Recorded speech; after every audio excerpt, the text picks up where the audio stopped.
প্রশ্নবিচিত্রা class 12 পদার্থের চৌম্বক ধর্ম অধ্যায়ের 11 দাগের একটি এমসিকিউ দেওয়া আছে। ক্যাপিটাল এল দৈর্ঘ্যের একটি তারকে বৃত্তের আকারে বাঁকানো হলো। ওই তার দিয়ে যদি আই পরিমাণ তড়িৎ প্রবাহিত হয় তবে এর চৌম্বক ভ্রামক হবে option A L square I by 4 pi, option B L I square by 4 pi, option C L I by 4 pi, option D L I by 2 পাই।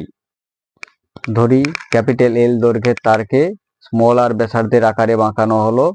সুতরাং বৃত্তের পরিধি 2 পাই আর, এটি তারের দৈর্ঘ্যের সমান হবে, অর্থাৎ 2 পাই আর সমান এল হবে, বা এখান থেকে আমরা লিখতে পারি আর সমান এল বাই 2 পাই। অতএব বৃত্তের ক্ষেত্রফল হবে এ সমান পাই আর স্কোয়ার, আর এর পরিবর্তে এল বাই 2 পাই বসালে হয় ক্ষেত্রফল pi into L square by 4 pi square সমান এল স্কোয়ার বাই 4 পাই। তারের মধ্য দিয়ে আই তড়িৎ প্রবাহ মাত্রা চালনা করা হলো।